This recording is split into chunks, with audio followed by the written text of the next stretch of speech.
Ang Naga City ay kilala bilang sentro o puso ng Kabikulan dahil sa ito ang sentro ng komersyo, kalakalan, edukasyon at kultura ng rehiyon.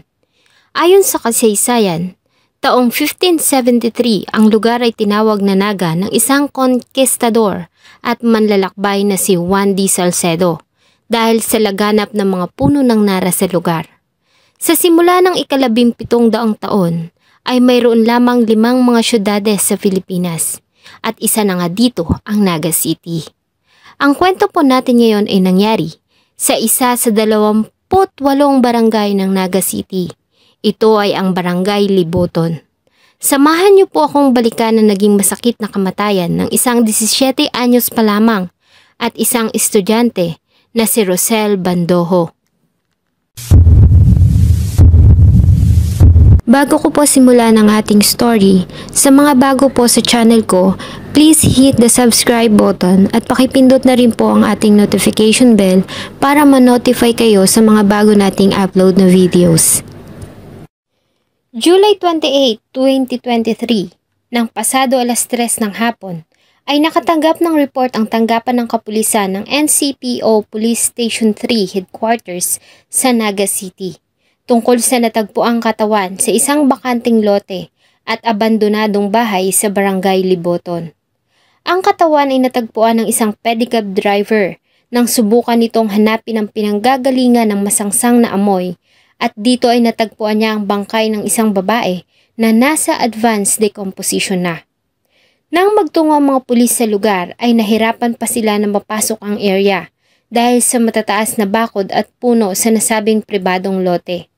Nadatnan nila sa loob nito ang isang katawan ng babae sa kalunos-lunos na kalagayan. Natatabunan ng naaagdas ng katawan nito ng mga basura. Natatakpan ng isang tarpaulin. Wala itong suot na pang-ibabang kasuotan. Natagpuan nila sa lugar ang isang payong, bag at tsinelas na hinihinalang pagmamayari ng biktima. May nakita din silang martilyo at isang lagari na posible umano ang ginamit ng suspect sa krimen. Noong una ay nanatiling blanko ang kapulisan sa pagkakakilanlan ng biktima dahil sa kalagayan ng katawan nito. Gayunpaman ay malakas ang kanilang paniniwala na ang katawan ay ang nawawalang estudyante na 6 na araw nang nawawala. July 29, 2023, kinabukasan, sa napakabigat na kalooban ay kinumpirma ng pamilya na ang katawan ay ang 17 years old na si Rosel Bandojo na residente din ng lugar. Positibong kinilala ng kanyang mga magulang ang biktima nang puntahan nila ito sa pinagdalhang punerarya.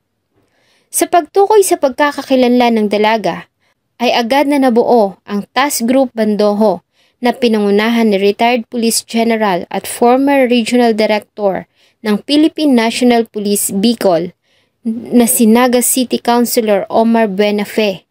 Ganon din sa pakikipagtulungan ng National Bureau of Investigation para tutukan ang kaso ng pagkamatay ni Rosel Bandojo.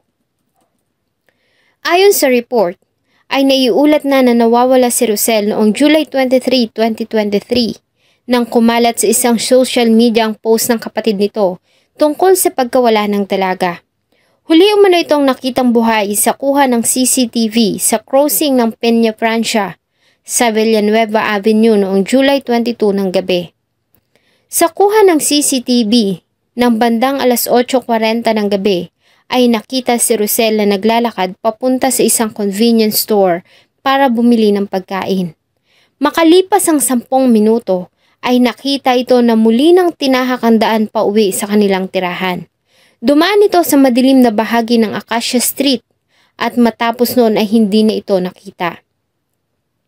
Huli itong nakita na may dalang payong nakasuot ng puting t-shirt at kulay abo na jogging pants at tsinelas. Ayon kay Honorable Ronald Luntok, ang kapitan ng nasabing barangay sa isang interview, ay tila isinisi nito sa mga kapulisan ang nangyari sa biktima. Ayon kasi sa kanya, ay unang lumapit ang pamilya ni Rosel sa kanilang tanggapan para mag-file ng blotter. Dahil dito, ay agad naman umanong nakipag-ugnayan ang mga opisyal ng barangay sa mga establishmento para sa posibleng kuha ng CCTV kung saan huling nakita ang biktima na malapit sa bakanting lote kung saan nakita ang katawan. Ngunit ang ipinagtataka lamang umano niya ay sa kabila ng mga impormasyon ay hindi agad nahanap ng mga pulis ang biktima sa nasabing lugar hanggang sa mga muy na lamang ang bangkay at nadiskubre na nga ng isang pedicab driver ang kalunos-lunos na sinapit ng dalaga.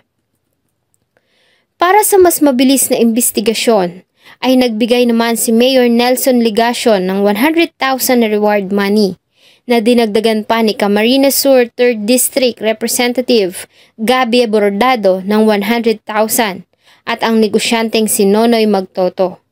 Sa kabuuan ay umabot sa 300,000 pesos ang reward money para sa makakapagturo sa taong may kinalaman sa pangyayari.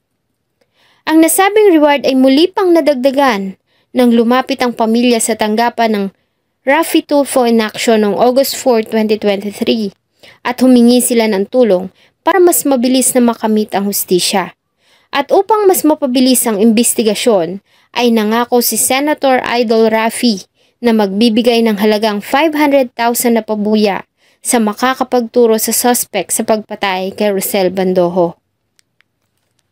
Sa ginawang imbestigasyon ay nagkaroon ng dalawang person of interest sa kaso. Ito ay ang isang alias Buboy at alias Enzo.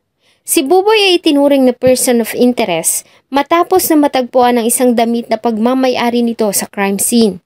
Ngunit ayon sa kanya ay may mga pagkakataon na nagtutungo siya sa bakanting lote at dito marahil niya naiwan ng damit, ngunit itinanggi nito na may kinalaman siya sa pangyayari. Hanggang sa ilang mga impormasyon ang nagbigay linaw sa kaso ng pagkamatay ni Rosel Bandojo, nang isang witness ang lumapit sa mga otoridad. Ayon sa isang ginang, ay pagmamay-ari niya ang bag na nakita sa crime scene. Ito umano ay inagaw sa kanya ni Lorenzo Purisima alias Enzo noong July 7. Itunuro din si Lorenzo ng isang caretaker ng isang bakanting lote na ito lamang umano ang may susi sa nasabing lugar at ito lamang din ang nakakapasok sa crime scene. Maliban dito ay napag-alaman din ng NBI na nawawala ang cellphone na pagmamay-ari ng biktima. At sa pamamagitan ng teknolohiya ay nagawa nilang matrace ang kinaroroonan ng cellphone gamit ang IMEI o International Mobile Equipment Identity. Ito ay ang unique na 15-digit serial number na ginagamit bilang identification ng devices. Ang IMEI ay nakastored sa database na tinatawag nila na Equipment Identity Register. Sa pamamagitan nito ay nagawa nilang makilala ang tatlong mga tao na nakabili ng naturang cellphone online. At lahat sila ay itinuro ang person of interest na si Lorenzo Purisima na siyang nagbenta sa kanila ng cellphone na pagmamay-ari ni Rosel Bandojo. We found out na yung body ni Rosel Bandojo na nung na-recover, nawawala po sir yung cellphone niya. Cellphone niya po, doon tayo nagtutok kung para ma-locate natin to at malaman natin kung sino in possession of that cellphone at maimbestigahan natin. Luckily, nakuha natin ang may hawak ng cellphone. Nangyari po niyan, inalok ito, nilako doon sa buy and sell ng mga kaibigan natin.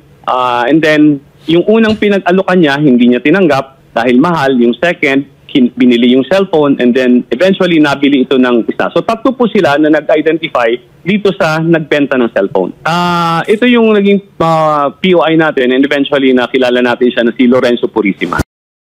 Samantala, habang pinag-aaralan pa ang kasong isasampa laban sa suspect, ay naaresto naman ito ng mga pulis noong September 1, 2023 sa kasong paglabag sa Republic Act 9262 at 7610 na isinampa laban sa kanya ng kanyang asawa. Hanggang noong September 5, 2023, matapos ang halos isang buwan na imbestigasyon, ay formal nang sinampahan ng kasong pagnanakaw at pagpatay si Lorenzo Purisima. Siya ay humaharap sa kasong paglabag sa Paragraph 1, Article 294 in conjunction with Article 293 ng Revised Penal Code sa Naga City Prosecutor's Office. Ayon sa report, sa ginawang autopsy sa katawan ay hindi na nila ito nakitaan ng mga senyales ng panggagahasa dahil sa kalagayan nito na nasa advanced decomposition na. Bilang pagkilala sa pinakitang professionalism at masusing investigasyon ng NBI, ay ibinigay ni Senator Idol Raffy Tulfo ang halagang ipinangako niya na 500,000 na pabuya sa department na kinabibilangan ni Agent Ahero. Magagamit umano nila ang nasabing halaga para pambili ng mga karagdagang equipment at kagamitan para sa kanilang tanggapan upang mas mapagbuti pa ang pagsasagawa ng kanilang tungkulin.